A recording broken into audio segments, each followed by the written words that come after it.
आज गोंडा मुख्यालय पे योगी सरकार का बुलडोजर चला है, जिससे लगभग 3 दर्जन दुकानें जो पक्के निर्माण की थी, कुछ दुकान थे, कुछ मकान थे, उनको ध्वस्त करने की कार्रवाई चल रही है। लगभग आधा दर्जन जेसीबी को लगाकर इन दुकानों को ध्वस्त किया जा रहा है। बताते चलें, यह दुकान नगर मुख्यालय के अंबेडकर चौराहे पर स्थित है। यह भी बताया गया कि इस दुकानों को पहले से ही अतिक्रमण घोषित किया गया था, जो नजूल और पीडब्ल्यूडी की दुकानों ज़मीनों पर बनी हुई हैं। इसमें कई बार नपाई जोखाई हुई और इन दुकानदारों को नोटिस भी दिया गया, लेकिन इस सब के बावजूद ये दुकानें हटाई नहीं गई। कुछ लोगों तो कहना यह भी है कि कुछ दुकानदार इसमें हाई कोर्ट भी गए थे, लेकिन हाई कोर्ट से भी उनको कोई रियायत नहीं मिली। तो प्रशासन ने इनको एक साथ नोटिस दे दिया और आज की तिथि मुकर्रर की गई थी कि दुकानें आप लोग खाली कर दीजिए, अतिक्रमण हटा लीजिए, और नहीं तो आज से जेसीबी लगाकर इन दुकानों को ध्वस्त किया जाएगा। और हुआ वही। आज सुबह 9 बजे से ही अतिक्रमणकारियों के दुकानों और मकानों पर योगी बाबा का करीब आधे दर्जन बुलडोज़र यहाँ कायम हो गए, जो एक लाइन से सारे पक्के अतिक्रमणों को गिराना शुरू कर दिया गया।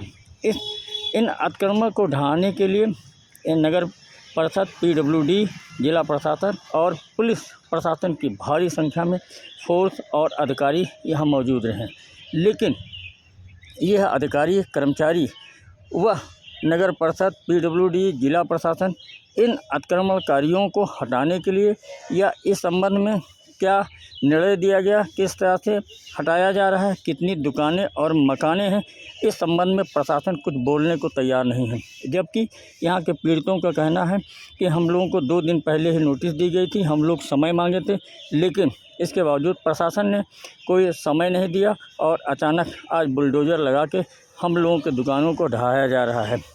यह भी बताते चले, एक पीड़ित का कहना है जो हम लोगों के सामने आया, वो बता रहा है कि हमारे कुछ ही अंश में 9 दुकानें थीं, जिसमें 9 परिवार का भरण पोषण चल रहा था, लेकिन प्रशासन माना नहीं, इन दुकानों को गिराया जा रहा है।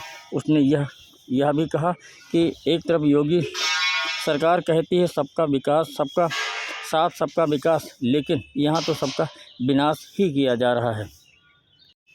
आप वीडियो में साफ तरह से देख सकते हैं कि यह बुलडोज़र किस तरह से मकानों को ध्वस्त कर रहा है। क्या कह रहा है पीड़ित, इसकी भी बात सुनें। मैं विजय बहादुर पांडे, इसमें पांडे रजाई गद्दा चंदन के नाम से दुकान थी सर। एक दुकान में 9 घर की रोटी थी 8 फुट में, और नर्सों नोटिस देके 3 दिन के लिए समय देकर, 2 दिन का समय देकर, और हमें 2 घंटे का समय नहीं दिया गया। 2 लाख का सामान मेरा क्षतिग्रस्त कर दिया गया।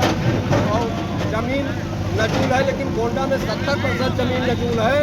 अगर साहब को दम है तो 70% नजूल को उजाड़ देगी। जो यही उन्होंने बार यही 5 साल भी यहीं पे हुआ, 1 साल भी यहीं पे हुआ, 4 साल भी इसी पे हुआ, केवल यही इतना नजूल है सर।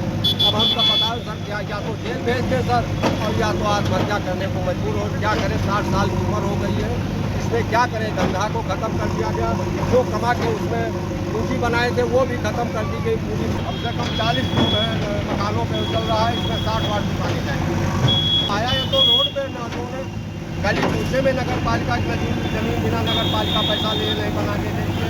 ये तो वो रोड का 25 तो लिया ही गया। अच्छा, या सबका साथ है, या सबका विकास है। ये हमारा और यहाँ दुकानदारों का विनाश है। और योगी मोदी के तो कोई है ही नहीं, तो वही का विकास करें, वह आपन नहीं विकास कर सके तो दूसरे विकास का करें। लेकिन हम अपने औलाद से, आज के औलाद से कह देंगे कि भाजपा का लक्ष्य चाहे जो है नोटा दबाया बेटा, लेकिन इतनी निकम्मी सरकार को, और ये जनता से कहेंगे ये खत्म हो गई, इस निकम्मी सरकार को मत लाइए। तो परिवार का एक दुकान में ये 240 मीटर गिरने जा रही है दुकान। एक में 9 लोगों का, जितने लोग खड़े हैं सब जानते हैं, 9 लोगों का रोजगार था एक दुकान में। 4 धुलाई वाले, सिलाई वाले रहते थे, 2 धुलाई वाले रहते थे, 2 वहाँ घड़ी वाले बैठे हैं, जिनको रोजगार दिया था वो घड़ी बनाते थे। एक मैं था, 9 एक दुकान में 9 लोगों का रोजगार। अब 9 लोग इससे 9 परिवार को जोड़िए, अगर 5-5 अगर 45 लोग भूखमरी के कगार में लाते, अभी क्या रोजगार देंगे। हमारा तो सामान नहीं हटाने के 2 लाख का सामान तोड़ दिया। कौन देगा, ये हम देंगे।